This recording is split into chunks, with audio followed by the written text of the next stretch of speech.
Y por último, el doctor Alfonso Zambrano Pasquel.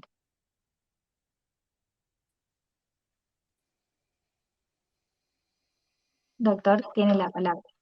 Muchísimas gracias. Muy reconocido por este gesto que pienso yo que es más de amistad que de merecimientos. Al profesor Jorge Compadre ya nos conocemos hace un buen tiempo, a Ricardo Basílico también, a Gustavo Arocena. Y ha sido grato hoy día compartir este altísimo honor con figuras como el maestro Miguel Polaino Navarrete, como el profesor José Daniel Cesano, el profesor Eduardo Demetrio Crespo y la profesora doctora Gabriela Patricia Mayo. Miren, yo tengo que recordar sin duda que este hecho honra a la Academia Ecuatoriana, por supuesto que a mi familia, que en el fondo es la razón de ser de todo y cada uno de nosotros, y a mí sin duda, sí, sin duda. Decía un compadre querido, en vida, compadre, y hay que recibir estos gestos de amistad en vida. Hace unos días yo sigo cultivando amigos, me decía Mario Velázquez, magistrado y docente. Me decía, mira, siempre lo mejor está por venir. Y Mario tenía toda razón. Esto para mí es importantísimo y esto estaba por venir. Pero en vuelos rasantes, debo solamente recordar que mi vinculación con los académicos y juristas argentinos data desde el año 1985, cuando conozco a Marco del Pon, gran cordobés, con ocasión de las reuniones del Grupo Latinoamericano de Criminología Crítica y Comparada. Y luego en esa misma línea conocí a Emilio García Méndez, luego a Eugenio Raúl Zaffaroni, a quien yo lo quiero como un hermano mayor, y se sonroja Raúl cuando le digo eso. Luego pude conocer a Alberto Binder, a Maximiliano Rusconi, cuando trabajaban en el proceso penal latinoamericano. Conocí al profesor David Algún, a María Envelof, a profesor Elías Neumann ya en Buenos Aires, un querido amigo también Julio Mayer, al maestro José Ignacio Caferata Nores, a Pepe Sáez Capel, a Carlos Parma, a don Elías Carranza, a Matías Bailone, a don Adolfo Bravo Belloso. Y hoy tengo el gusto de decir que tengo nuevos hermanos académicos. Con Jorge Bonpadre somos casi contemporáneos, no voy a decir quién es mayor, Jorge o yo, pero tengo también hermanos menores como Ricardo Basílico, Mario Velázquez, Gustavo Arocena. Sinceramente no hay una mejor manera que decir gracias, ¿verdad? Y es lo que yo siento. Siento porque es el aliciente que perdura. Para mi vida es un gesto importantísimo, para mi familia también, para mis alumnos también. Yo sigo siendo todavía en la línea de trabajo de la docencia y sigo siendo abogado litigante. Porque lo siento, digo, y así debe ser.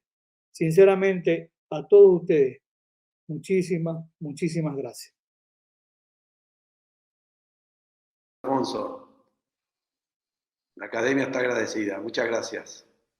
Muchísimas gracias, doctor. Ahora sí, a continuación, a fin de seguir con el esquema de la jornada del día de la fecha, el doctor Alfonso Zambrano Pasquel se va a referir al auditorio en relación a el quinto jinete del apocalipsis, la corrupción. Doctor. Ya saludé de manera que me dan unos minutos. La idea era que, bueno, fuese más que una conferencia magistral, suerte, agradecimiento, y referirme a un tema que sigue latente, y esto seguramente les parece simbólico, ¿no? Hablar del quinto jinete del apocalipsis, seguramente es un invento mío, debe ser el nombre por lo menos. Tradicionalmente leemos de los 4 jinetes. Yo no es que me inventé uno, creo que ese uno existe, que es la corrupción. La corrupción. El gran cíclope, estas 2 décadas del siglo XXI, pero que no nació en este siglo tampoco. Que tampoco tenemos respuesta como para decir, este es el gran freno. Se va intentando muchas cosas, sin duda, pero sigue siendo todavía una lucha en construcción. y veía algunos indicadores sobre la capacidad de combatir la corrupción, indicadores de hace pocas semanas o meses. Bueno, y todavía Uruguay, Costa Rica y Chile están en el top alto de los países que tienen una mayor capacidad para combatirla. Y en los últimos escalones, lamentablemente, Guatemala, Bolivia y Venezuela. Bueno, las causas pueden ser múltiples, pero en suerte de pincelada rápida, habría que recordar lo que significó un gran escándalo, como el caso que se llamó FIFA Gate.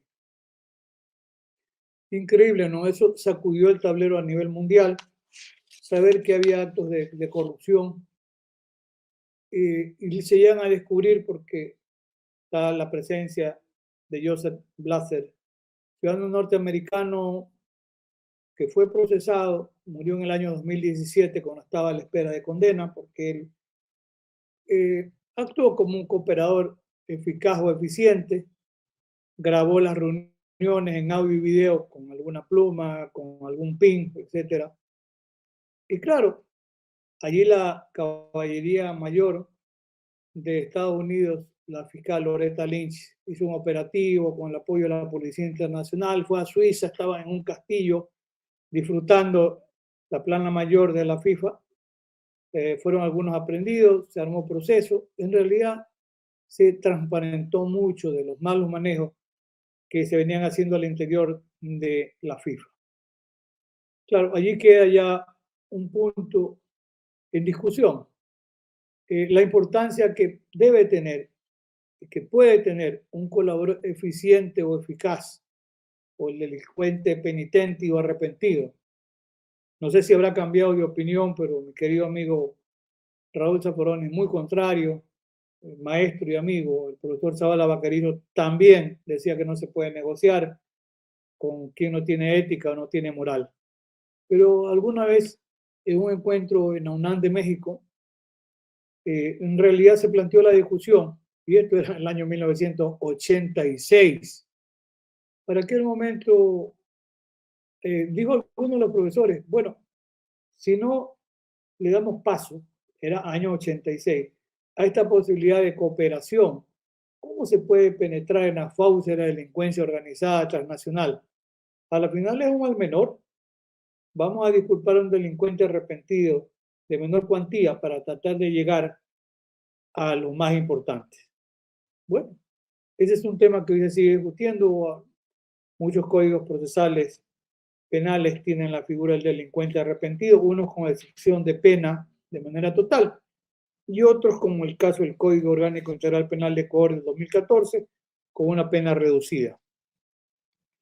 Pero yo pienso que uno de los mayores escándalos a nivel mundial se produce con los llamados papeles de Panamá.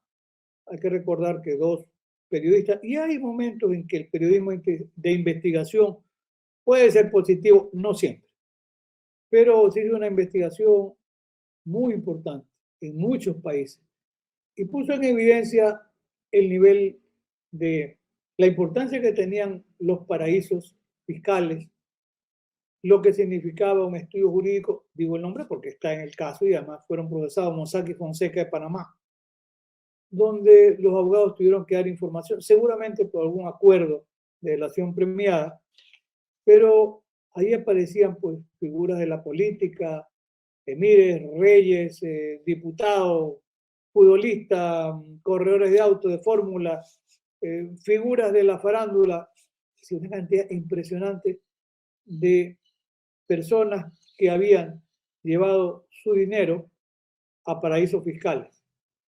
Y hay un tema interesante. No todo dinero que llega a un paraíso fiscal tiene necesariamente un origen ilícito. En caso de drogas, de armas, tráfico de personas, depredación de recursos públicos, sí. Pero puede ser caso también de personas que tienen recursos y deciden llevarlos a un paraíso fiscal, primero por los beneficios tributarios, segundo por la seguridad que pueden tener, porque en su país, cuando hay una industria del secuestro como la que vivió en su momento Colombia, México y hoy vive Ecuador, de pronto alguien decide llevar sus recursos a un paraíso fiscal que no los ha adquirido de manera ilícita. pero tiene beneficios tributarios. De manera que no es cierto que todos los recursos que están en paraísos fiscales tengan un origen ilícito. Pero esa publicación me parece formidable, destapó una verdadera olla de grillos, que como hecho de anécdota, allí hubo investigación en muchos países. Digo que en la parte de investigación de Ecuador no llegaron todavía unas brevísimas pinceladas de pocas líneas, de manera que no había nada. No hay nada, seguramente le faltó tiempo. Eso no significa que no haya habido actos de corrupción en Ecuador, de ninguna manera. Pero recuerdo como hecho anecdótico las cuentas, por ejemplo, de los bancos chinos. Fue muy complicado. Primero por la reserva absoluta que tienen y luego por algo más grave todavía. Una de las periodistas que ayudaba en la investigación, he leído la reseña. ¿Qué pasa con esta periodista? Muy seria, buena investigadora. Sucede que estaba investigando, filtrando información y un día en el hotel que ella estaba en China apareció muerta. El reporte policial es que se suicidó. Como yo digo a mis alumnos simbólicamente, la suicidaron. Después de eso ya ningún periodista ha querido investigar en China nada. Sí, paz y paz. Pero probablemente el escándalo mayor de corrupción tiene que ver con la actuación de Odebrecht de Brasil.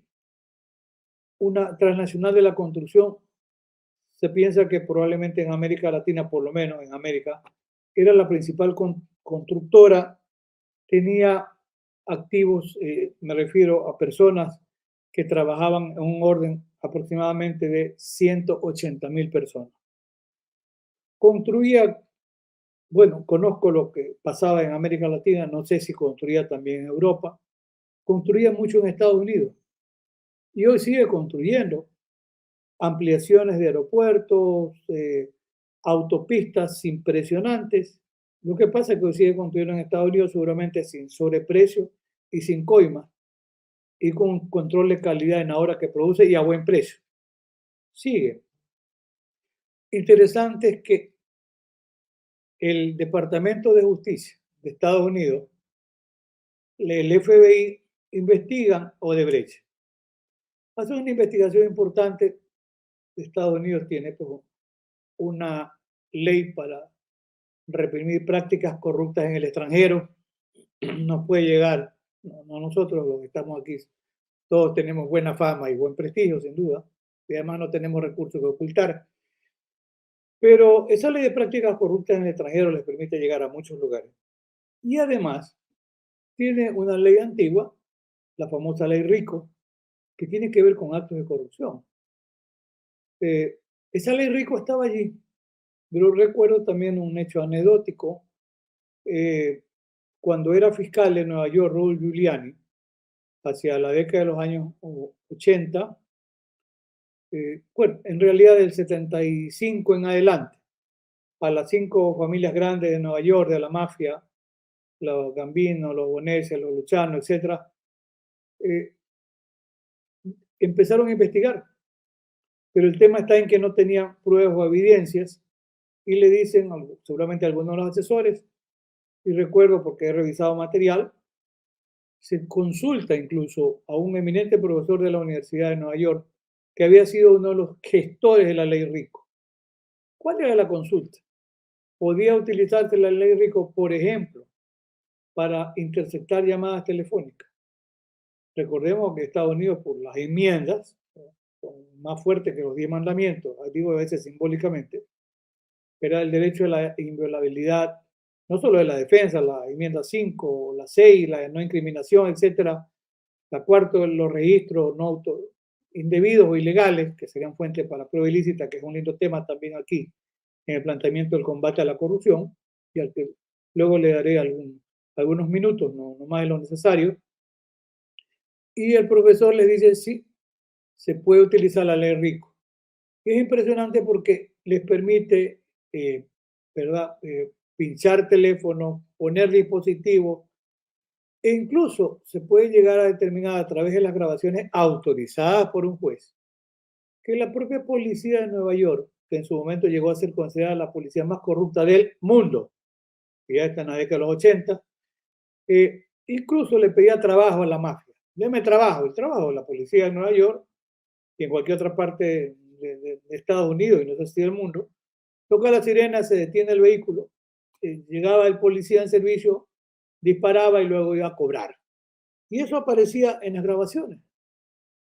Entonces, también la posibilidad del delincuente arrepentido, ya no solo lo utiliza Italia en la década de los 80 contra el proceso, que han llamado algunos del siglo, otros dicen que el del siglo puede ser el caso de J. Simpson, depende, pero son casos interesantes. Pero el caso de la mafia italiana en la década de los 80, 84, 86, para aquella época también se utiliza al delincuente arrepentido o delator, que también lo utiliza Rudolf Giuliani, más o menos por la misma época. ¿Por qué? Porque le plantean a quien está, por ejemplo, condenado a prisión de por vida, la posibilidad con la cooperación de poder negociar el monto de la condena. Por eso digo yo, el tema de la justicia penal negociada tiene que ser mirado en diferentes contextos. Yo no me atrevería siempre a decir que no. Ya di algún tema sobre prueba ilícita también por la posición que yo he tenido con algún libro mío del año 2009. Pero el hecho cierto es que le permitió eso a Rudolf Giuliani en su investigación ser exitoso en poder descabezar las 5 familias de Nueva York. Con esto no quiero decir que se terminó la mafia. No, pero descabezó a las familias. Y eso le permite a Rudolf Giuliani ser alcalde de Nueva York por 2 periodos. Entiendo que son 8 años. ¿Y qué es lo que hace? Con toda la información que tenía de la corrupción de la policía, descabeza a la policía.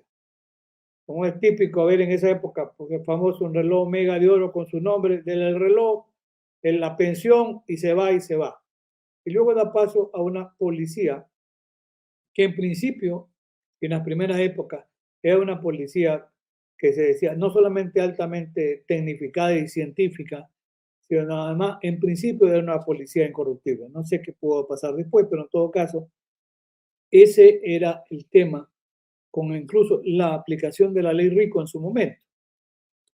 Cuando el Departamento de Justicia, ya ahora del año 2010 aproximadamente, está investigando el tema de Odebrecht con esta ley de prácticas corruptas en el extranjero, la ley Rico, y además, como Odebrecht tenía una división de operaciones estructuradas, que era una suerte de banco, para poder de allí disponer de dinero para sobornos o cohechos, para actos de corrupción en definitiva, y obtener contratos por miles de millones de dólares en toda la región.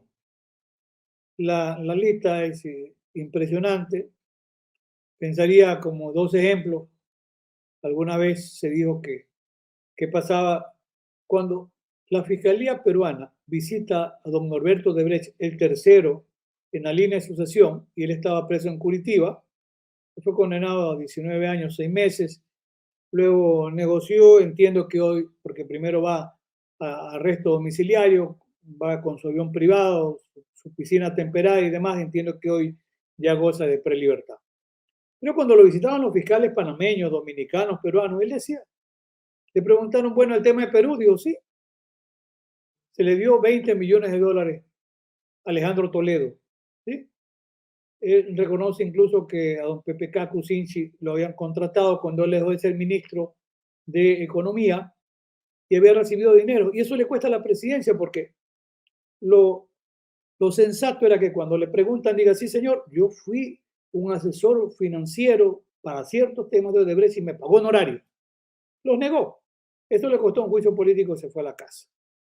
A los Ollanta, Humala, que todavía entiendo que están por ser condenados, han sido condenados ya. A la señora Keiko Fujimori. Incluso entiendo que da Odebrecht 500.000, después 500 y 200, con 1.200.000. Y le hacen una pregunta, oiga, pero la señora no ganó las elecciones. ¿Y cuál fue la respuesta? Pero podía ganar, o sea, por si acaso. Miren, en la década de los 80 en Colombia, los carteles, el cartel de Cali con el señor Rodríguez a la cabeza y el cartel de Medellín con don Pablo Escobar, ellos dieron, años 80, A ambas campañas presidenciales dieron dinero. A la del presidente que gana, Daniel Samper, y al que pierde, Misael Pastrana Borrero, que después es presidente. 3 millones de dólares repartieron en cada una de las campañas. O sea, ganaban porque ganaban con cualquier candidato que llega a la presidencia. ¿Sí? La mafia también reparte así sus recursos para temas de campañas políticas. Perú consiguió devolución de dinero, Panamá también. Incluso, miren, a los hijos del expresidente de Panamá, Martinelli, dijo Norberto Odebrecht que les dieron 50 millones de dólares. Llegan a Estados Unidos, es el paraíso, ¿no? Lo deja que inviertan. Una mansión con helipuerto y todo lo demás. Hasta que le cayó el hacha. A ver, explique usted de dónde obtiene tanto dinero para todas estas construcciones que tiene. Y salieron corriendo de Estados Unidos, algunos lo cogieron en República Dominicana, el otro creo que sigue escondido. Ya va a un acuerdo de cooperación para, no sé, que le pongan 10 años, 20 años, y pierde los bienes adquiridos de manera ilícita. Ya Alejandro Toledo, ya lo entregan, está por ahí con un recurso, pero él va a Perú, en Perú va a ser condenado. A un ex contralor de Ecuador también le descubren porque triangula, lleva dinero a Panamá, de Panamá compra propiedades, 7 millones, 8 millones, y estaba feliz de la vida. Hasta que llega el momento, el Departamento de Justicia comienza a investigar y dice, a ver, señor, ¿usted de dónde obtiene tanto dinero? Porque Concienciado Santos en Ecuador, cuando declara, dijo que al ex contralor, que se llama Ricardo Poli, porque vive, le habría entregado más de 10 millones de dólares. Y decía cómo se los entregaba, y tenía el ex contralor una habitación en un hotel y ahí iba Concienciado y llevaba en efectivo dinero. Yo creo que además Concienciado Santos le fue robando una buena cantidad de dinero de Brecht porque él era el contador de la corrupción. Él decía tanto para uno, tanto para el otro. ¿Cuánto dio? No sé en realidad si cumplió con todo, pero él reveló ese dato de manera que al final no ha podido justificar Poli en Estados Unidos este tema de cómo pudo obtener recursos para comprar propiedades. Todavía no lo tocan al hijo, pero también es posible. Entonces, ¿qué es lo que consigue a la final el Departamento de Justicia de Estados Unidos? Cuando Odebrecht ve que el proceso de corrupción transnacional, ¿verdad?, estaba al descubierto, llega a un acuerdo con el Departamento de Justicia. Se llama acuerdo de cooperación. En mi página web lo tengo traducido al español, cerca de 80 páginas. Y ahí va mencionando por país cuánto dio. Por ejemplo, recuerdo que en Ecuador hacía una cifra en más de 33.5 millones de dólares. Y va encima la cifra, Venezuela, Perú, Colombia, etc. ¿Y qué pasa al final de la jornada? Claro, con eso impiden la posibilidad de que haya un juicio penal, un proceso penal, y Estados Unidos le impone una multa reparatoria. ¿Por qué? Por haber utilizado bancos norteamericanos para triangular estos pagos de los sobornos. 2.600 millones de dólares, más 900 más por el tema de Petrobras, son 3.500 millones de dólares que va a pagarlo en algunos años. También aparece ahí como agraviado también Suiza. Ahí está el acuerdo. Y me parece que de alguna manera Brasil. Pero ha servido. Odebrecht sigue en Estados Unidos construyendo, sí, porque es una gran constructora. Miren, hay una ley, la tienen ustedes en Argentina, la tiene Colombia, sirvió muerto Pablo Escobar, la ley de extinción de dominio. Porque de acuerdo con los planteamientos de la ONU de Naciones Unidas no se requiere que haya una sentencia condenatoria previa, no, porque no es una ley penal, no va contra la persona, sino contra los bienes que tienen origen ilícito. En algún momento, por eso, por ejemplo, en Colombia, dos conceptos interesantes que se desarrollaban, la imprescriptibilidad, era un concepto, y es decir, la posibilidad de que jamás prescriban esas conductas y la retroactividad, de manera que se podía aplicar para actos previos. A mí en lo personal me gusta la ley de extinción de dominio. Yo he leído alguna referencia en Argentina, un caso me parece que es Baez, con 700 millones de dólares, no sé, parte de la droga, parte de evasiones tributarias y otros delitos más, contrabando, etc. En Colombia, muerto Pablo Escobar, después de muerto Pablo Escobar, se dicta la ley de extinción de dominio. Y como dice la Corte Constitucional de Colombia, ese concepto de la retrospectividad. ¿Qué es retroactividad? Les gusta a veces, yo recuerdo este concepto en Colombia, inexequible. Un día mi compadre y amigo Edmundo Durán Díaz me decía, compadre, ¿qué es inexequible? Digo que no es exigible, ¿por qué no lo ponen en castellano? Me decían, digo, no, es que sí es un término castizo. Entonces, la retrospectividad dice la Corte Constitucional de Colombia. Y con eso, ¿qué permitieron? Permitió que los bienes de Pablo Escobar, que tenían un origen ilícito, que estaban ya en poder de su familia, esos bienes fueron decomisados o comisados. ¿Ya? A mí la ley de extinción de dominio es una buena herramienta, una buena arma, la utiliza bien Perú, la utilizó Brasil. ¿Para qué? Con una ley que además hay otra ley de leniencia. Y esto, mire, en cifras, evasiones tributarias, más actos de corrupción.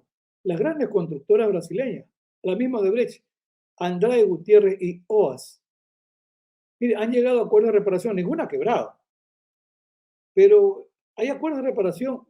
Si ven, la cifra está arriba de los 5.000 millones de dólares que está cobrándoles Brasil a lo largo de algunos años con este acuerdo. Entonces, para mí es importante, el proyecto de ley de extinción de dominio original que viene a Ecuador estaba en la línea de las propuestas del UNOC de Naciones Unidas, pero al final de la jornada como que asambleístas, políticos y otras personas más dijeron, bueno, ese es un tiro no en los pies, sino en los dos pies y en las dos manos y en la cabeza. Y entonces quedó aprobada una ley que sirve para poco y nada, porque dice que para llegar a la extinción de dominio primero tiene que haber un proceso penal con sentencia condenatoria en firme.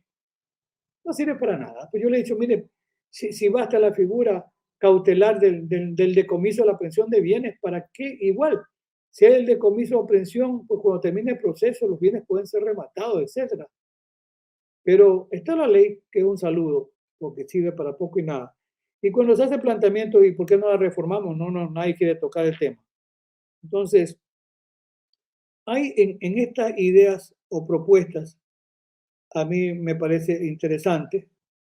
Miren, hace muchos años, en una de mis publicaciones, se dijo que eran más de 50, en realidad, no, es lo de menos, pero en realidad he llegado a 65, ya, pues bueno, soy más viejo que todos ustedes también, así que esto explica la cantidad de horas. Y miren, yo escribí hacia el año 2009, y hace unos días conversaba con estos hermanos menores, como el profesor Velázquez, y yo le dije que afirma incluso Oscar Julián Guerrero, un notable jurista y académico colombiano, que después de la famosa conferencia de Belling del año 1906 sobre la prueba ilícita, dice, desde después de esa conferencia el derecho procesal penal jamás volvió a dormir en paz. Esa expresión le gustó mucho y creo que en mayo estoy con una conferencia también por la invitación de Mario para Tucumán. Pero yo hacia el año 2009, mi maestro en constitucional de la UNAM, Miguel Carbonell, me enviaba trabajo y me decía, no se puede negociar con el tema de la prueba ilícita.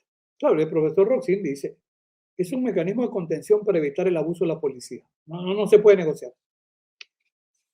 Yo pensaba lo mismo, y la Constitución, además, ya la del 2008, este libro mío 2009, un año después, 76, numeral 4 de la Constitución, dice que las actuaciones obtenidas con violación de garantías constitucionales carecen de valor alguno. Entonces decía, carecen de valor alguno, sirven para nada. No obstante, sabemos que Estados Unidos ha ido flexibilizando con esas concepciones y luego también en España comienza a discutirse el tema de la conexión de antijuricidad. Yo recuerdo extraordinario los trabajos que hacía El profesor Miranda Strampe falleció muy joven, pero era fabuloso en el tema de prueba ilícita, o ni qué decir del maestro argentino José Ignacio Caferata Nores, gracias a cuyas enseñanzas, las publicaciones en doctrina penal, me llamaba mucho la atención aquello de los frutos del árbol envenenado. Por el título subjetivo comienzo a leer al maestro, porque es un maestro, José Ignacio Caferata Nores. Saldrá ahora publicado Mi hijo mayor en Derecho Procesal Penal, porque hijo mayor en Derecho Penal, en 2 volúmenes, tiene más de 1000 páginas. Salió una edición ahora hace pocos días. Y Mi hijo mayor en Derecho Procesal Penal debe estar en esa misma extensión, donde hago un replanteamiento del tema de la exclusión probatoria de la llamada prueba ilícita. Porque la dinámica de los tiempos que se viven hace pensar, ¿deberá ser tan cerrado el tema? Ojo, más de uno va a decir que no, jamás se puede permitir, pero voy a tomar como ejemplo lo que pasó en el caso de España y la lista Falciani. Falciani es una persona que había trabajado para un banco famoso, un gran banco suizo HSBC, que entiendo que el origen es, por la H es de Hong Kong, pero bueno, luego lo han ido, que también funciona en Estados Unidos, ¿no? Falciani trabajaba para el banco. O sea, Falciani se da cuenta que en ese banco, como probablemente ocurre en otros, hay una doble contabilidad.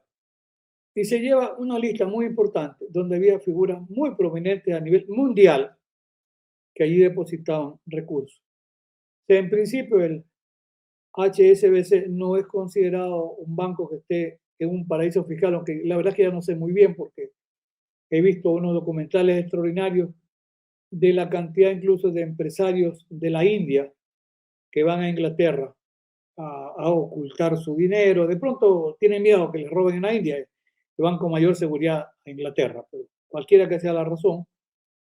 Pero este banco se había convertido en una gran lavandería. Lo aprecia Falciani se sustrae de la lista.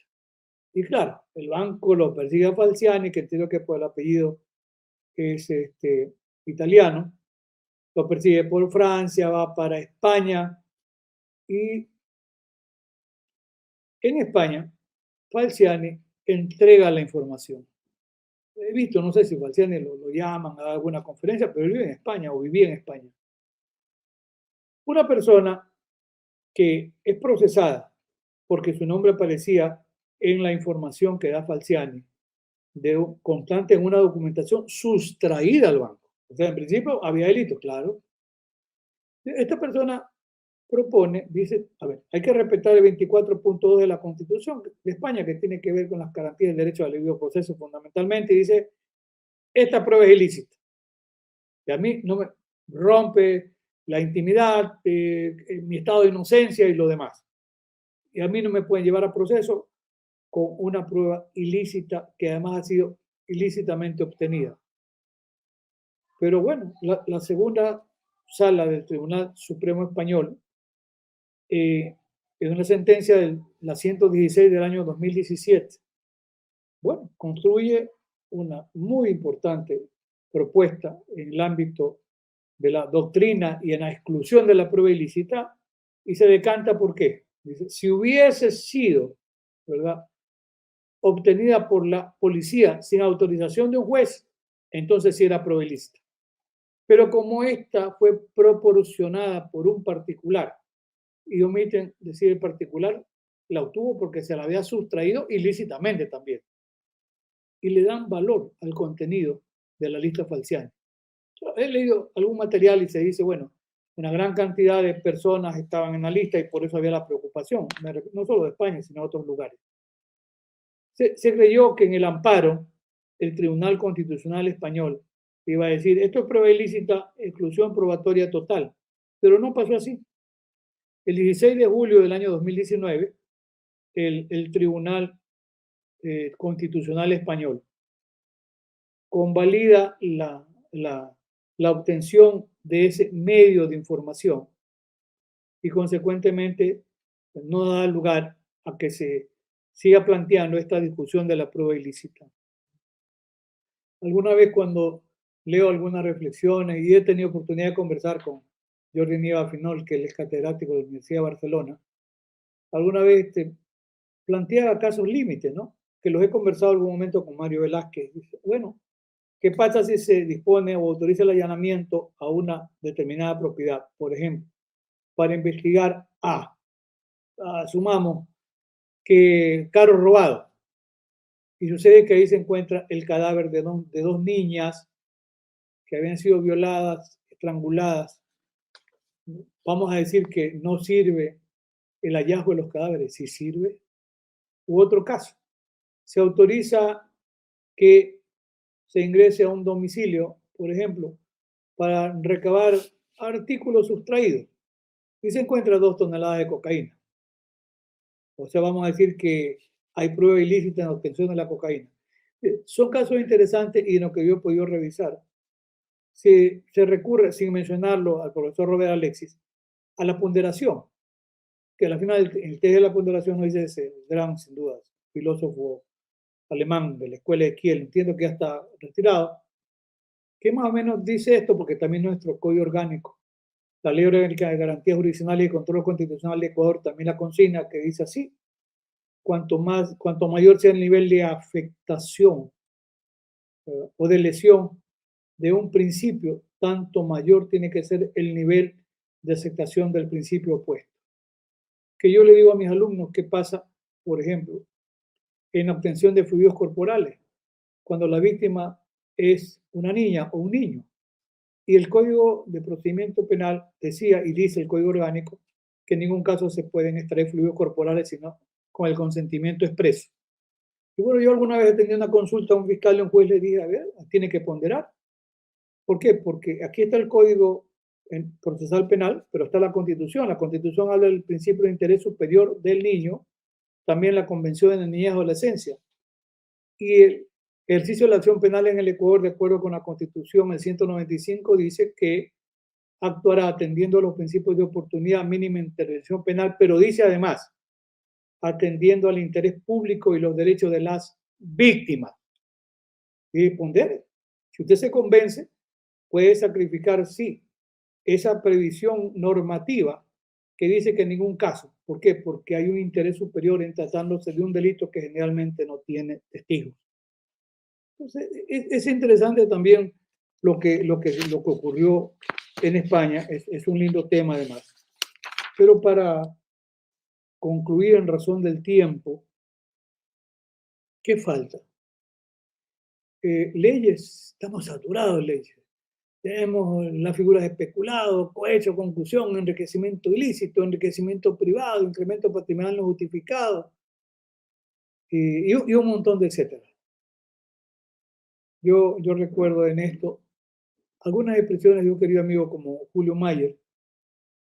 Julio decía siempre, este código es una herramienta de trabajo. Sin buenos operadores, el mejor código del mundo sirve para nada. Que es en la línea que decía también mi amigo, maestro, el profesor Jorge Zavala, que dice, él decía, la eficiencia de un sistema depende de tener buenos operadores. Y lo dice el mismo Raúl Zaffaroni. Cuando él hace la presentación del Código Orgánico Integral Penal, el anteproyecto, dice, vamos a ver cómo queda primero aprobado. Segundo, vamos a ver cómo se lo aplica. Y en el artículo primero del Código Orgánico Integral Penal de 2014, yo diría que hay una línea maestra. Dice que el sistema penal, palabra más o palabra menos, debe servir como mecanismo de contención, yo le agrego. ¿Para qué? Para evitar un ejercicio abusivo del poder punitivo del Estado. Esa es una clara construcción zaffaroniana. Pero ahí están las ideas. Leí algún momento, pero hace ya unos 2 o 3 años, que revisaba material, el profesor Caparrós de Salamanca, ellos tienen incluso una maestría para el tema de transparencia y anticorrupción. O sea, también desde la universidad y desde la academia se trata de construir un modelo que sirva, pero es muy complejo. Es muy complejo. Como yo digo en algún documento que les envié, que está disponible por supuesto, es que la corrupción encontró al mejor sicario.